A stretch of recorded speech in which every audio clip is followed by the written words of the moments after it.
आज आएको आजै सकिन्छ सकि 2 मिनट लाग्दैन हजुर, आधा घन्टा पनि लागेन। बिहान एकचोटि आयो सिद्धियो, अहिले फेरि यो सिद्धिहाल्यो। फेरि आउँछ कि के छ? फेरि अब साँझ सायद दिन सक्छ। रेडियन मात्रै रेडियन मात्र। मनकामना आइदियो भने त्यति लोटै पर्थेन। मनकामना र भेरी कम आउँदैछ क्या अरू अत्तरियामा। जति आउनु थियो आउनु लाग्यो, 100 पाल कमै हो। अत्तरियामा चाहिँ 100 पाल कम हो, फेरि अरू ठाउँ अत्तरियामा 100 पाल बढी हो, अत्तरियामा 100 पाल कम हो हजुरको। रेडियन र भेरी मनकामना 3टा बढी थियो क्या अत्तरियाको मात्र कुरा गर्दै थियो। अब मनकामनाले दिएकै छैन, 1 महिना भयो पुरा मनकामना ग्यासै दिएको छैन। खाली डिलर हो, के गर्ने हो डिलर भएर। खाली सिलिन्डर त थन्क्या छ त, 1020 मनकामनाको थन्क्या छ। उहाँहरूले 1000 दिए त धेरै आसान भइहाल्थ्यो त। खाली रेडियन मात्र दिँदैछ। रेडियनले कति पूर्ति होला हजुर? 3000 पिस हामी मनकामनाको बेच्थे, 5000 कम्तीको चाहिँ रेडियनको बेच्थे। 100 पालको पनि पहिला बेचेको हो, चाहिँ अहिले बन्द गरेको होइन। हजुर होइन, पहिला मैले 100 पालको पनि बेचेको थिएँ, राम्रै थियो। त्यति नसम्हालेर फेरि 2टा मात्र। मनकामना नआउनुको कारण के रहेछ? खै के कारण छ हजुर? माल छैन भन्छन्।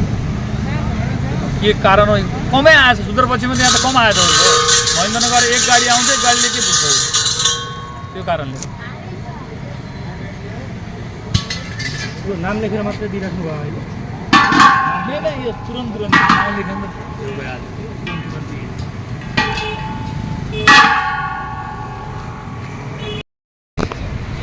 अभाव पनि भन्न सकिन्छ, छैन पनि भन्न सकिन्छ। किनभने ग्यास त हामीहरूले बेचिराखेका छौँ, पहिलाभन्दा चाहिँ कमै छ।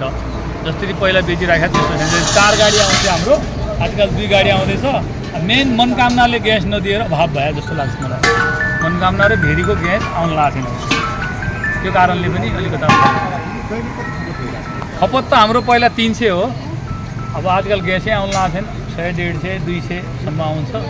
त्यो पुरै बाँड्छौँ हामी। फुल ग्यास।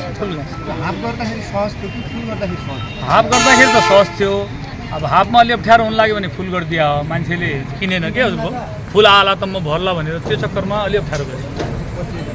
मेरो शेरबहादुर धामी हजुर, महाराज सप्लाई। जब ग्यास आएन भने त पसल बन्दै गर्नुपर्छ, नगरेर त चान्सै छैन। किनभने लाइनमा लाग्दिन्छन्, कसैले पाएन भने पनि गाली दिएर जाने हो।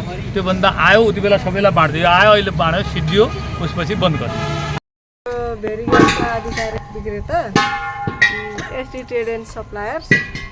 अनि ग्यास आइरहेछ अरू बेलाको भन्दा लगभग दोब्बर दिइसक्यो कम्पनीले, तर यहाँ स्टक राखिदिने प्रवृत्तिले गर्दाखेरि पुर्याउन सकिरहेको छैन। त्यही अहिले तपाईँको डिलरसँग ग्यास छन् कि छैन? अहिले छैन, सिद्धियो। कति भयो सकिएको? हाम्रो कति अस्ति बिहान 9:30 बजे आइपुगेको, हिजो बिहानै सिद्धिसक्यो। दैनिक कतिसम्म खपत हुन्छ यो तपाईँको डिलर मार्फत? दैनिक त पुरानो भन्दाखेरि त हाम्रो दिनमा 25-30 भन्दा माथि कहिले बिक्री हुँदैन। अब अहिले अस्ति 150 पिस आएको थियो कम्पनीबाट, अहिले बित्तिकै लगभग 100 भन्दा ज्यादा उतिखेरै सिद्धियो। पछि हिजो बिहानसम्म अलिअलि थियो, त्यो पनि सिद्धिसक्यो। अहिले के पनि छैन? नै छैन, गोदाम हेरिहाल्नु। अनि जस्तो पहिला चाहिँ आधा दिँदाखेरि सहज थियो कि अहिले फुल दिँदाखेरि सहज? आधा दिँदा सहज थियो नि।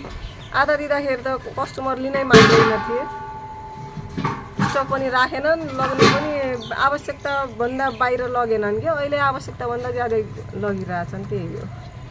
नयाँ सिलिन्डर लग्ने पनि छन् कि? नयाँ सिलिन्डर लगाउनु त्यति दिएको छैन हामीहरूले। पुरानोलाई पुर्याउन सकिरहेको छैन, नयाँ दिएर त कामै भएन। अस्ति आयो, त्यो अस्ति नै सकियो? सकियो। ग्यास छैन, रिप्लाई के गर्ने अनि? सर्टेज होइन, खै आइरहेको हो त, त्यहाँ पनि दिएकै हो। निगला सैनी ट्रेडर्सको प्रोप्राइटर, म यहाँको भेरी ग्यासको डिलर। अब यहाँ कसलाई भन्ने हो, यहाँ प्रशासनलाई भन्ने हो कि कसलाई भन्ने हो? मैले जबकि यो एक महिनामा मेरो 1000 सिलिन्डर जहिले पनि बिक्री हुन्थ्यो, अहिले अब 100-150 सिलिन्डर आइरहेको छ भनेपछि आफै माग त हुने कुरै भएन। भनेपछि कहाँबाट माग पुरा हुने भयो? र अब जनताहरू उपभोक्ताहरू यति आत्तिएका छन् कि ग्यासै पाउँदैन कि भनेर झन् आक्रोश के। अब यो नपाएपछि झन् यो उपभोक्ताहरूमा पनि अब पाउने होइन कि भनेर झन् एक किन्नेले 2टा किनिरहेको छ भनौँ न, त्यो पनि भइरहेको छ एक किसिमको, त्यो पनि समस्या छ। तर वास्तवमा एकचोटि यो सरकारले यो विषयमा एकदम ध्यान दिएर आयातलाई अलिकता बढावा दिएर अलिकता यसलाई कसरी हो सहज तरिका ल्याइदियो भने चाहिँ एकदमै राम्रो हुन्थ्यो। र म यो सरकारसित मेरो एकदम माग छ, यो एकदम यो ग्यासमा जुन चाहिँ यहाँ भनौँ न हाहाकार छ, एक किसिमको मान्छे अब दैनिक उपभोग्य चिजमै भनौँ न एउटा उपभोग्य चिज हो त्यो। जनतालाई एउटा यस्तो अब पानी पर्ने मौसम जुन चाहिँ काठले पनि दाउराले पनि भनौँ न दाउरा पनि उपलब्ध नहुने बेला भएको हुनाले झनै एउटा उपभोक्ताहरूमा एकदमै समस्या छ। यो समस्या एकदम समाधान होस् र तपाईँहरू मार्फत पनि एउटा सरकारलाई घचघच्याउने काम होस् भन्ने मेरो आग्रह छ। धन्यवाद।